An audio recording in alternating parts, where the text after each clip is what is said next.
Welcome back to the Visionary Sanctum podcast. Like I said, one day we will discover a soundboard, but today is not that day. Today, I wanted to expand a little bit more on my personal story from the first episode, but I wanted to get into some specific topics. So, today we're going to talk about transitional periods, pleasure, and being where your feet are. As we go along, you'll learn how those are connected. So let's start off with transitional periods.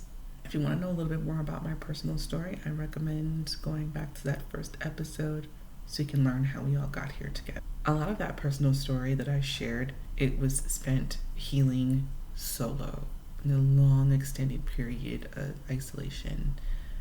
When I moved here September of 2023, and I want to say the full year after that, it was a lot of me being alone, working through things, working things out.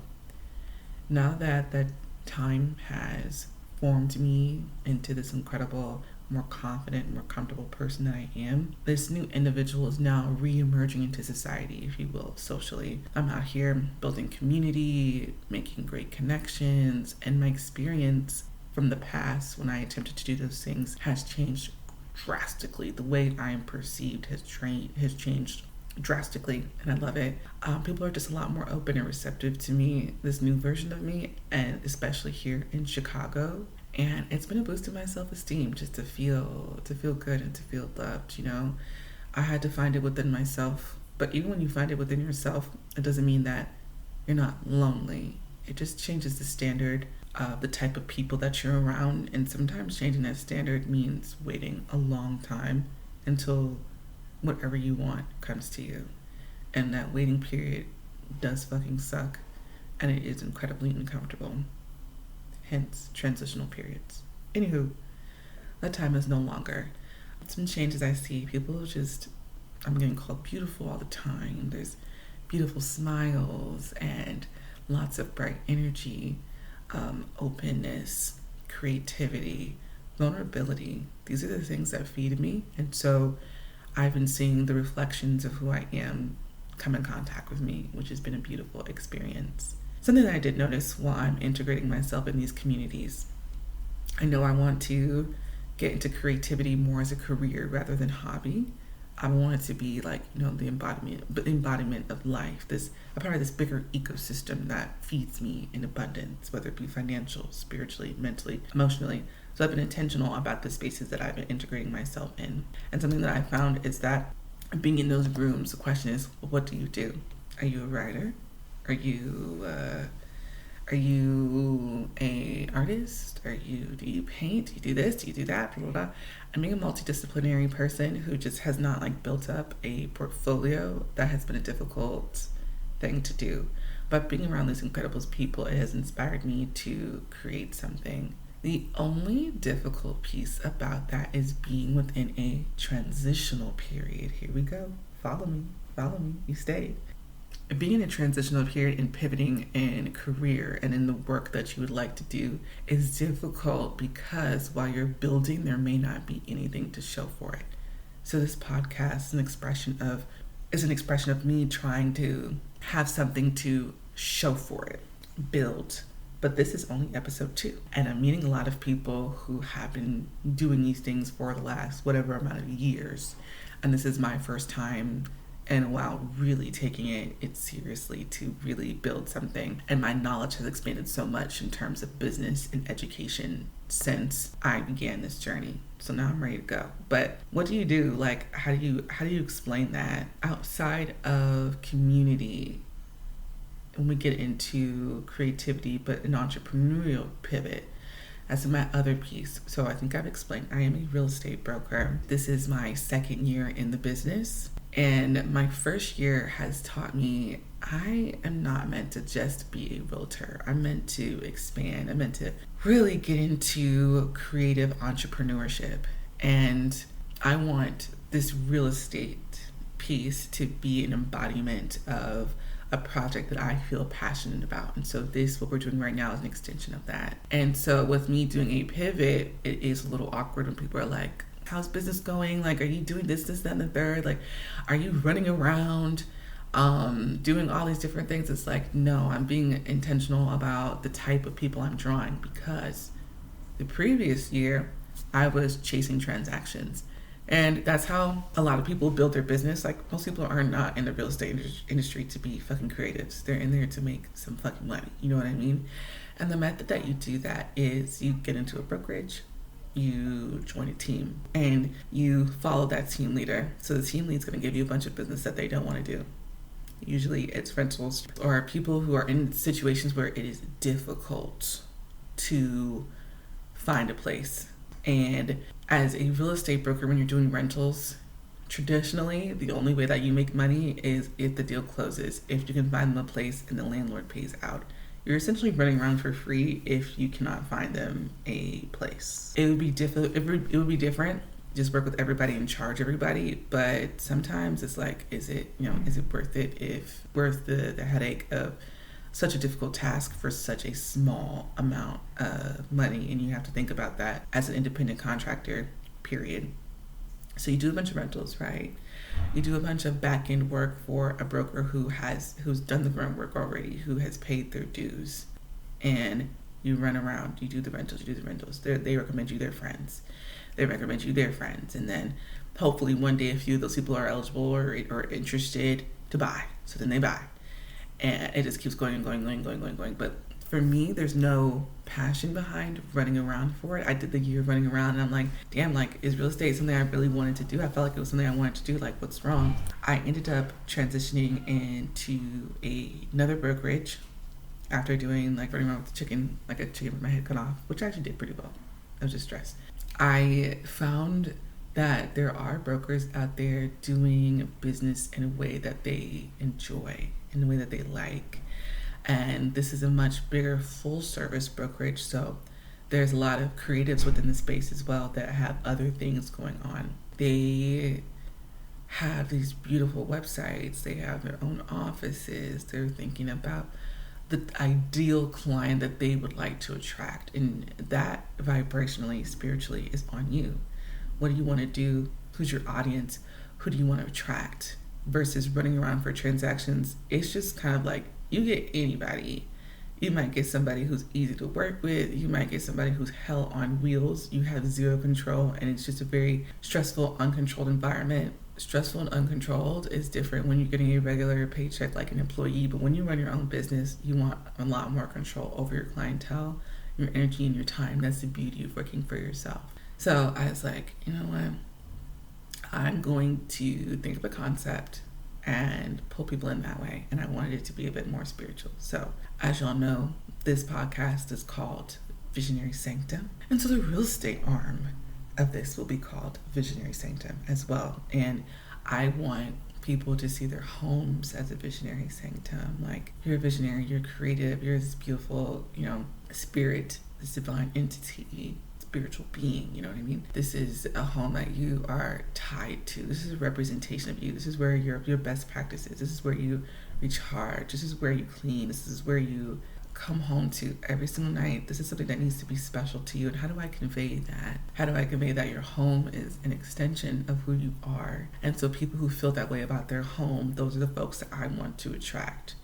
And so I've been spending my time in those creative spaces because, one, it's a creative project for me, and that's how creatives generally feel about their home. Like, what makes this experience that I'm giving different from the next? And it's an experience that I want to enjoy giving.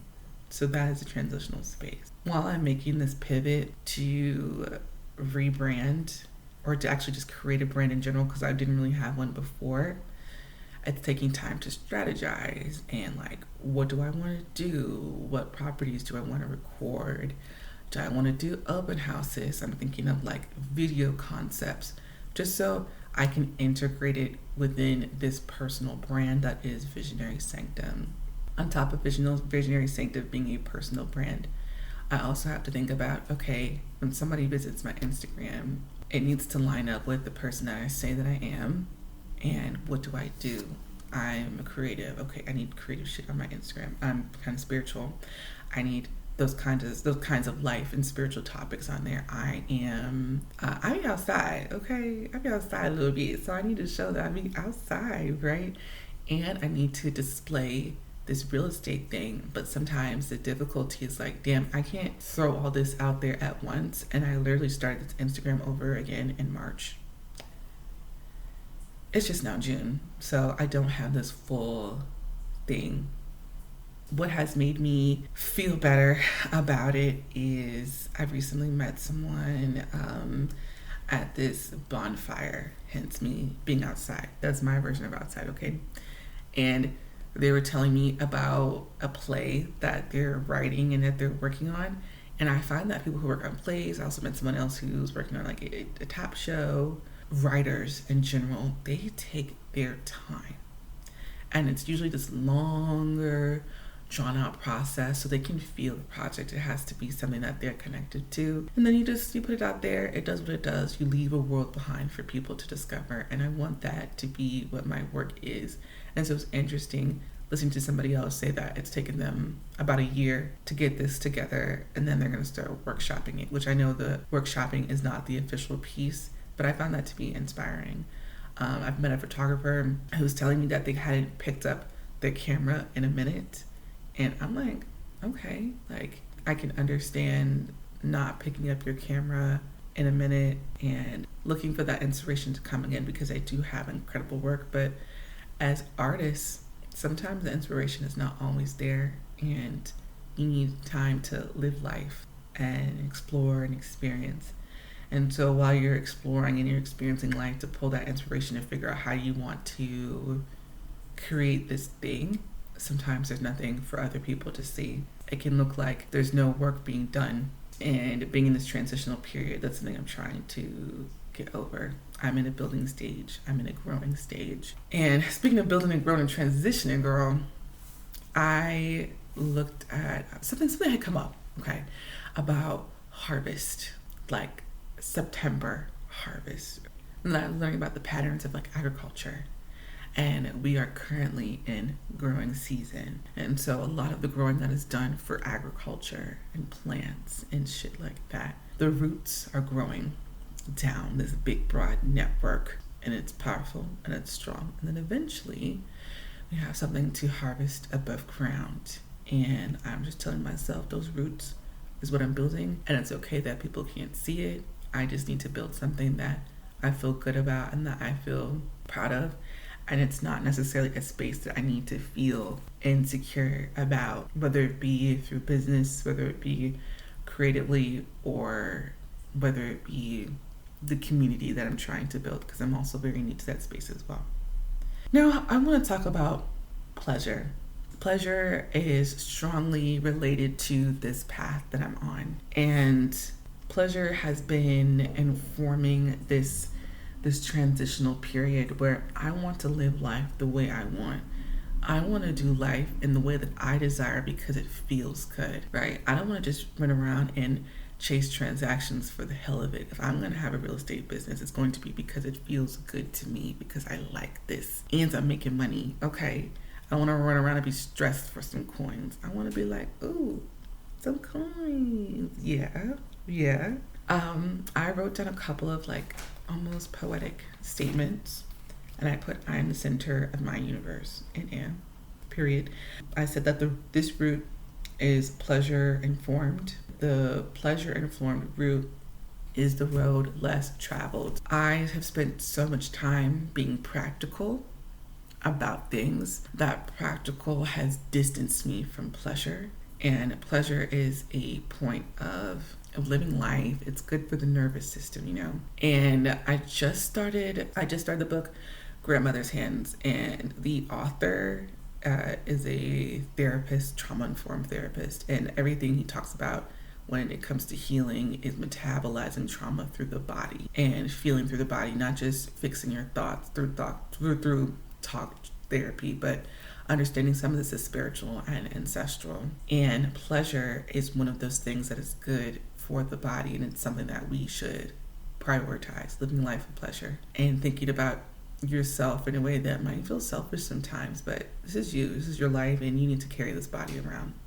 So another book I plan to get into is The Body Keeps Score as well, just learning a little bit more about pleasure and how it's so much healthier for you to live life. But definitely the road less traveled. I'm not here to feed the industrial machine, the capitalist machine. I am here to live the life that I desire. And it's been taking some time, but there's no blueprint on doing whatever the fuck you want to do. The blueprint is to wake up, do your 9 to 5, do this thing, participate in this way, retire at 60, make this family where this nuclear family where it's just you, your partner, and your kids, and you don't really take the time to maintain community or your friendships or a village. Everything is just like this box.